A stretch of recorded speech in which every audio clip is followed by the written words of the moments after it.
Alrighty, hello. For this week's experiment, we are going to be creating a lava lamp by just using some household supplies. So the first thing I did was I got a bottle, just a typical water bottle, disposable one. I filled the bottom, like just 3/4, or three, no, not 3/4, sorry, 1/4 filled with water, and then the rest I did fill up with this vegetable oil. So I went ahead and did that. I already dumped it all in, and so I have it ready to go. So here's what it looks like right now. So you can see right here at the bottom, this is my 1/4 of water, and then I've got all this vegetable oil right up here.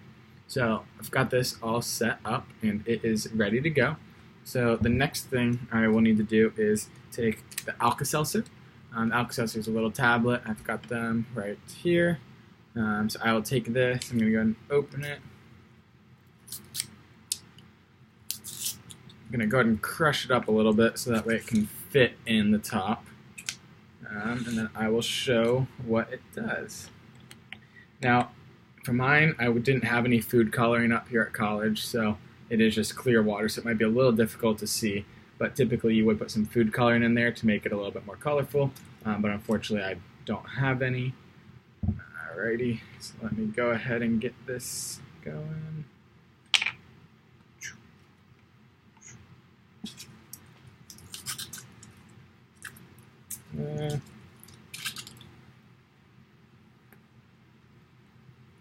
Alrighty, so now I'll show you.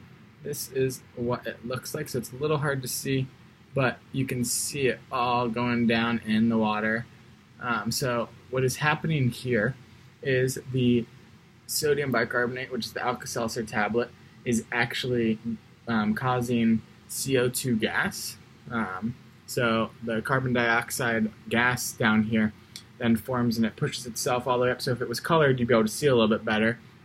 But the Alka-Seltzer tablet reacts with the water, which causes that carbon dioxide gas. Then the bubbles attach to the water and cause them to float up to the surface before coming all the way back down.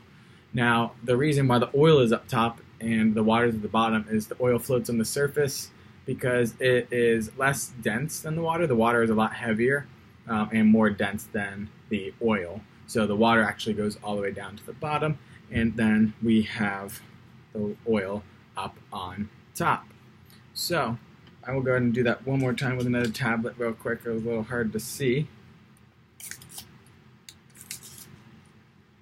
It was quite interesting though, and it did work, I'd say. I watched the YouTube video and it's pretty much the same as I've got right here. The only thing that was different was the colored water, which did make it a lot cooler. So I'm going to go ahead and drop these in. I'll kind of do it while it's up here. So you can see down there at the bottom it's shooting all the way up. It actually goes pretty good when you put it might go over top. Oh! Well, we got a little bit of a leak, but it's not too bad. I don't want to put the cap on because the pressure will build up.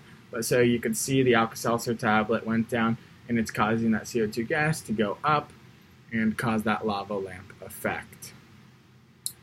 Typical lava lamp happens with the heat, but this one is just going to be with those gases being released. So overall, I would say this experiment worked pretty well.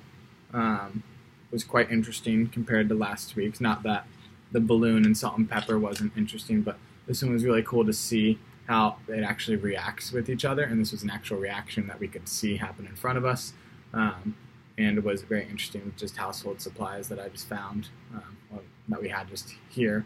Didn't have to go out and get anything, although unfortunately the food coloring would have been pretty cool and made it a lot easier to see, but I was still able to get the general idea of the lab. So that is it. Oh, I'm going to spill it. It's a little slippery. Alrighty. That is it for this week. And we'll see what the lab is next week. But I would say overall went pretty good. Thank you.